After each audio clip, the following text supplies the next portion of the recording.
which basically has three overarching goals, which one is to enhance the downtown experience by improving the infrastructure, quality of place amenities required to become one of America's best small towns. Goal 2, create and foster a sense of community downtown. Goal 3, position downtown as a vibrant economic engine to offer a place for citizens to live, work, play, centered on supportive and emerging sectors. Within that, they also had several recommendations on how to achieve the overall plan, and with the board's adoption of this particular plan, it is a conceptual document. It's a kind of a living, breathing, moving document. So it's not necessarily an implementation plan, because within it, many of the things will need to be brought back with community input and board approval to affect that type of change. And with that, I guess we can open it up for any discussion or questions. One question. Lance, are we bound by any of those Thomas P. Miller's suggestions? You're not. These are simply recommendations. They are not implementing actions on the board's part, because obviously that would need further input and direction from the board and city management. Thank you. Okay, we have several people signed up. First of all, we have Steve Harrison. You get to go first. Yeah. It's exciting. My name is Steve Harrison. I live at 219 Lee Circle. Good evening. I appreciate the opportunity to speak for this plan. As Lance said, it is just a framework. We're not bound by it. I don't agree with everything in it, but I see a lot in it that I like. And I've talked with the city manager about that, and I know we've had a lot of discussion about a lot of things in it. But overall, I think it's a great step for the city. I lived here 18 years, and I can't tell you how many times I've gone through planning sessions, and I know over 450 citizens worked with Thomas P. Miller to come up with this document. You know, we had one over the convention center. Everybody's putting stickers and saying what they want, and then that's the last you hear of it. Years go by, 5 or 10 years, we do it again. This is the first step. Adopt the plan. Let's adopt it. We don't have to do all of it. I think, parking, I know a lot of people are upset about parking when I go downtown. This plan doesn't mean we're going to take parking off of Central Avenue right away. We've got to have spots to replace those and more spots, because more and more people, especially if you were here this weekend, are going downtown. We don't need to just replace existing spots. We need more spots. Some of that is addressed in this plan. These are outsiders that were paid a lot of money, thank goodness for a grant paid for most of it. They came in and just sort of gave us a look at our city. We live here every day. We can't see the forest from the trees. These guys came in and said, here are things that are working other places. This is what we think we need to do here. They talked to 450 of our citizens who made recommendations, and they're in this plan. So I think we owe it to everybody that participated. Let's approve it. And then let's talk about those items that we like or we don't like. Let's not just throw this out and then we'll sort of do a little bit here and maybe we'll do something there, or we'll wait 10 years and it just sits there. It's a living, breathing document. Let's go with it. Let's move. Everything is moving forward downtown. Everything's moving forward in the uptown area. I think we're seeing all sorts of growth, but we have to have a plan like this when we go and meet with people and say, hey, here's what we're working on. Instead, right now we've got on the back of a napkin, well, we want to sort of do this and this. That doesn't impress granting agencies and governmental agencies. We need something to give them. Well, this is our skeleton plan, but we're working on it. And I know I've got 42 seconds. I think it's really a testament to the staff that I think the city's already probably working on over 50% of this. We're already doing it or have done some of it. So let's give it a chance. Let's put it in. I know you'll take the input from all the citizens. The items that we don't like, parking, I know that needs a lot of discussion. My personal one that I really hate is the Hot Springs sign that they want somewhere, which, we're not Hollywood, we're Hot Springs, Arkansas. But that's a minor thing, I know. But please go with this plan and take more citizen input. Let's have the best downtown in this area. Thank you. Brandon Brandenburg.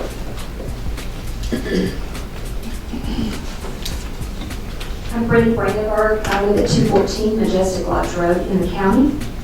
However, I've been a citizen of Hot Springs since birth, pretty much. And I want to clarify whether I'm speaking on behalf of supporting this or being against it. After hearing Mr. Arison, I believe that it has been clarified for me that we are not adopting every single part of this plan. One thing that I would like to point out, though, in the plan is that in reading it in its entirety, the one thing that Thomas P. Miller missed, and I mean completely missed in my opinion, is that Hot Springs is built on its history. This is a historic downtown. In this plan, they recommend certain things about becoming modern, removing obviously the Majestic Hotel, as well as the old St. Joseph's Hospital.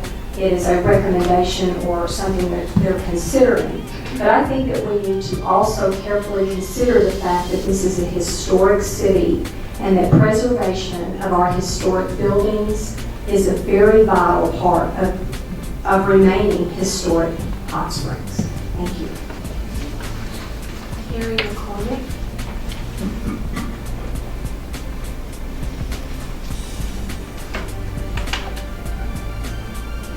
Carrie McCormick, 610 Choctaw Loop, Amity, Arkansas.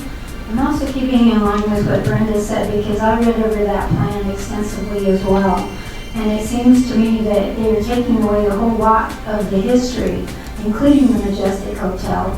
And like the man that spoke previous, there's a sign out there that looks more like something that came from Reno than something, pertaining to an historic district.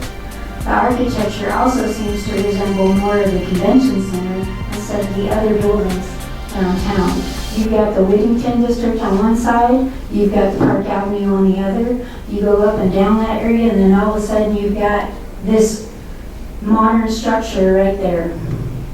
So according to your handbook, there's a whole lot of things that have been overlooked in that preservation book that you all have that is on your website that says do no harm at the very beginning. When the property was purchased, and yes, Ms. Mayor, I did look at my dates this time for sure to see when you acquired it versus when this packet came out. When I went to the medical arts meeting, which is what I believe this planning committee was taking their information, they may concede different things that people around that love this area, that work in this area, that have friends and relatives that come visit this area, they come for the history. Please consider not destroying more and more of the history because the Garland County Historical Society published a book that showed then and now. And it was a very well done book.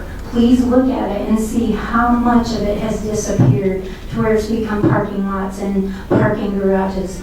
Because if you go over the parts in your own handbook, detailed, before you make the decision, because everything can be reversed. You've already voted on the demolition, but it can be reversed of the Red Brick Majestic. Because there's all kinds of things that you can do for that surrounding area, including the things that I put together in ideas. It's not just, Mr. Erickson spoke about that one planning person put together that packet. There's also other things so that it doesn't look so modern and take away from the connecting areas. Thank you for listening. Thank you. Would you come and talk for 3 minutes, please? Thank you. Well, I want to tell you what, I think Hot Springs is great. We have a great police chief, we got a great fire department, we protect our citizens, we do well. We've made plans for the 10, 12 years that I've been here. We got the 2010, the 2020, the 2030, probably we got some others. And this plan is going to join those plans.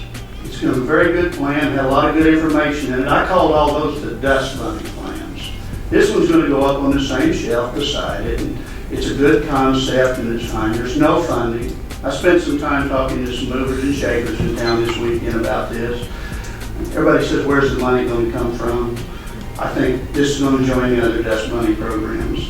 There's some things in it. Thank you, Director Davidson. I agree with you about parking downtown. I think that if you look at the nightlife downtown, you take the parking off downtown, you will have no nightlife downtown. No one, I repeat, no one's going to walk up to that garage or walk back to that garage. Because truthfully, you may be accosted downtown. Our police department does a great job, but you can't stop the thugs in Hot Springs, and there's some of them downtown regularly.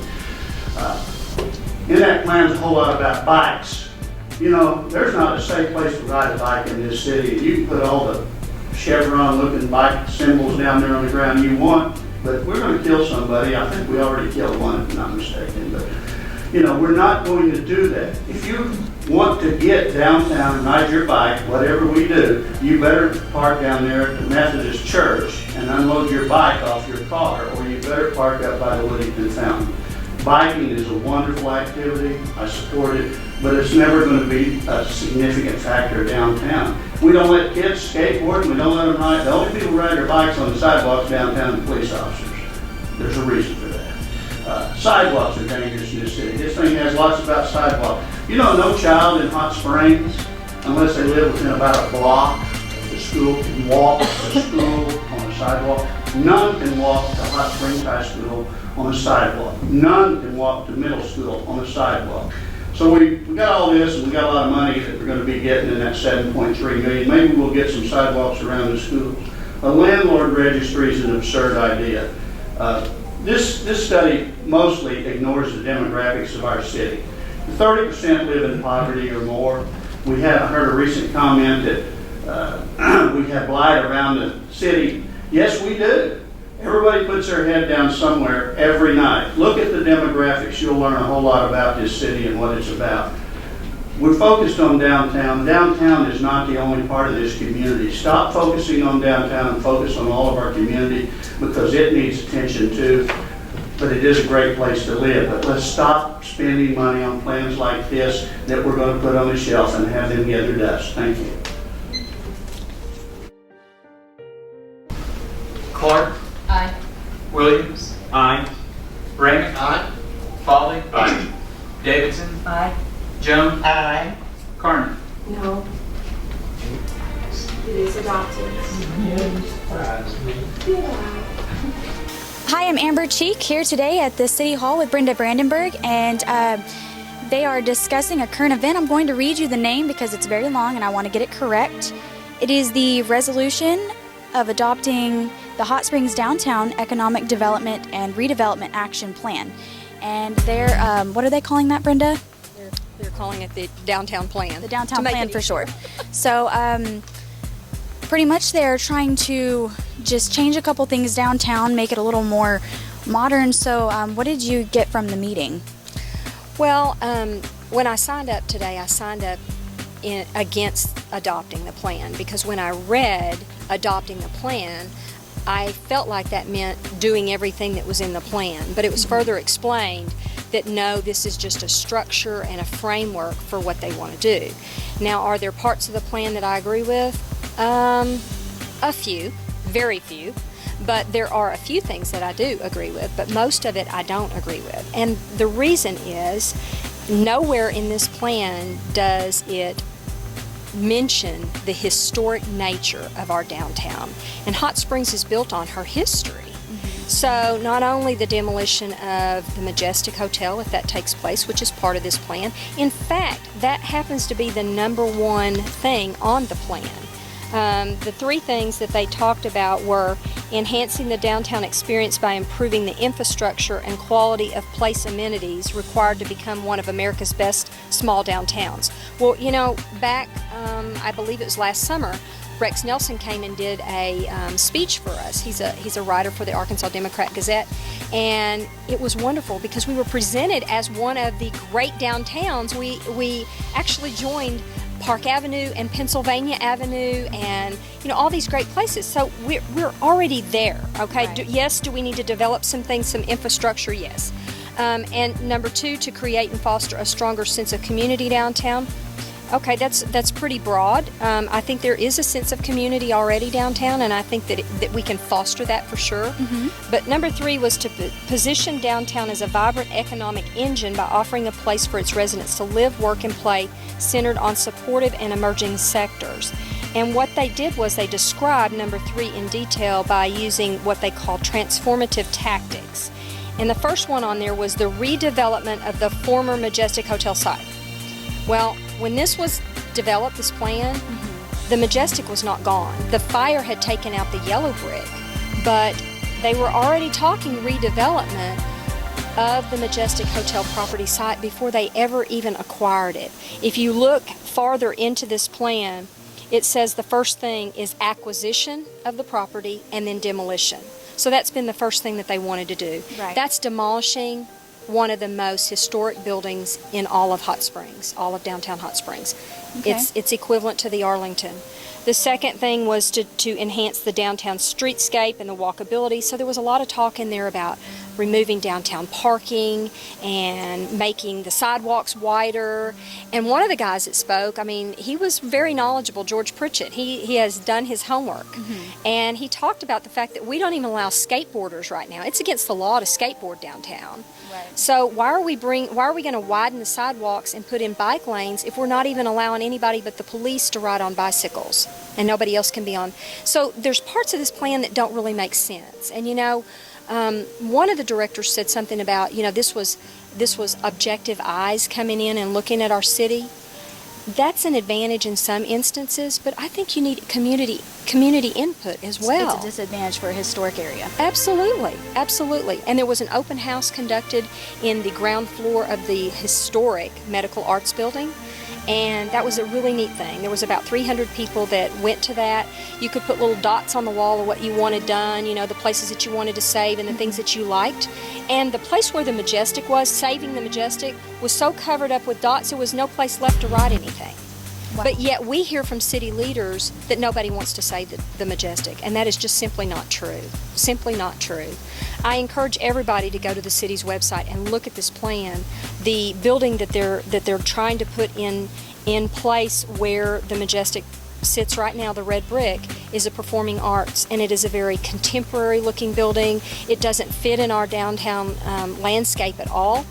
The red brick could remain right where she is right now, and we could do the things around it that they propose. The splash pads, the amphitheater, the parking, the parks, the sidewalks, all those things, and we could still hang on to that beautiful red brick. And they did mention that, the sense of community and living, if they were to restore the red brick building, that would be another place for, residents or for tourists to stay. And they would be right there, and they would have a beautiful view of Central Avenue. Absolutely, absolutely. And I think that if we bring up the downtown, we are going to be able to support more hotel rooms. Well, there's parts of the plan that I agree with, and the adoption did pass, by the way. I did notice that Mayor Carney voted against it, which, thumbs up to you, Mayor. I appreciate you doing that, because I agree with you. There was only a few things that I liked in the plan as well. So, thank you. Thank you.